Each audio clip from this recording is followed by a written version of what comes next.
Ontario's most recognizable political figures is here.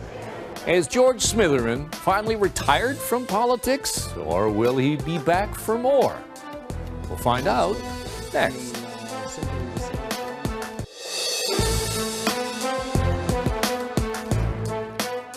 My next guest has politics in his veins. He is no stranger to the halls of power, and sadly, he is also no stranger to public tragedy.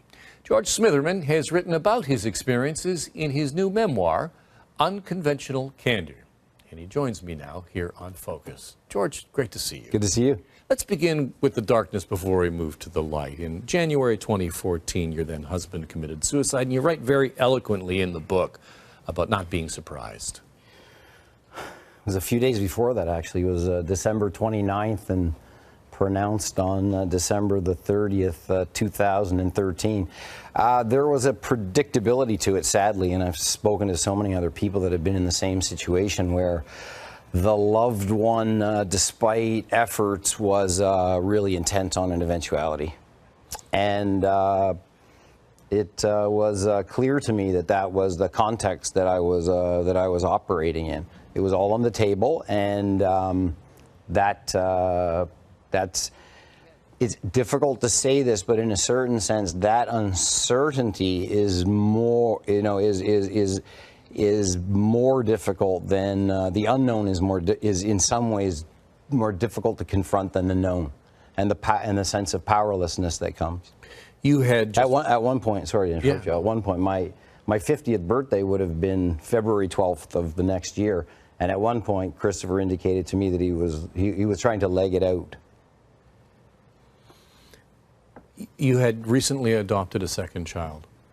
And what I find fascinating is you write so openly about the lessons that you learned about how to cope with trauma, how to cope with tragedy while being a father. What did you bring out of that? Well, I'm not sure that I could have coped with the tragedy absent of being a father. And, when I told those little ones that their dad wasn't coming home anymore again, the little boy, Michael, his first response was, who's going to cook? Because Christopher was a fantastic cook and took so much responsibility there. So what choice do you have when you're a solo parent? I don't say single parent because when a man says single parent, people assume that that's like 2 weeks on and 3 days here. Yeah, divorced dad. I'm like, no, I say solo parent because my heart really goes out to people that are in that predicament. It's socially isolating and the like. But the kids keep it real and necessary because they wake up the next morning and their feet hit the floor and they bring an energy and a joy and need cuddles just as much as I did. So they're the reason to keep it all going.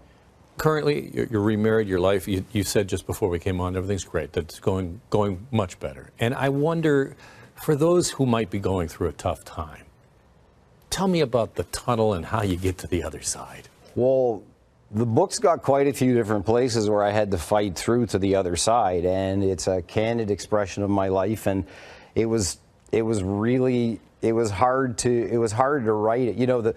The title Unconventional Candour gives way to the idea that I'm going to try to sink a lot of former no, it's not really so much about that. The candor comes mostly at my own expense, but I've just in my life found the way to fight one more day for something better, and whether that was in the context of addiction or dealing with the trauma that comes from having someone death by suicide.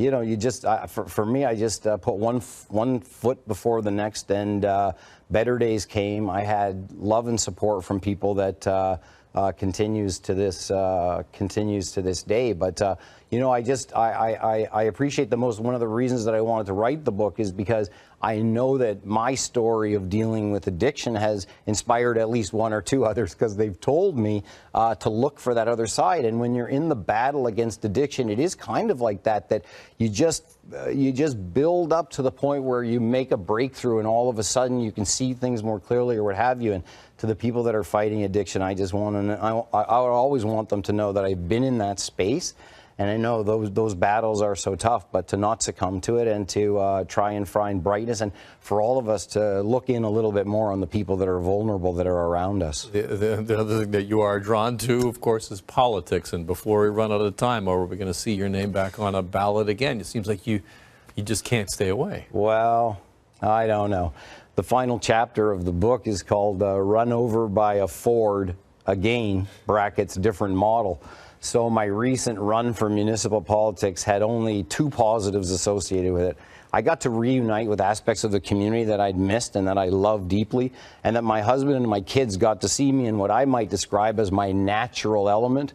But I don't really see a pathway at the moment back for politics, so I'll be hoping to do as I have before, is help the next generation in coming forward, and you know, maybe just spend as much time with those kids, because as all parents say, they grow up so fast, which is so true. Isn't it true? But you blink your eye. Yeah. No politics for me, Alan. George Smitherman, Unconventional Candour is the book. Thank you so much for being with us. My pleasure. Thank you.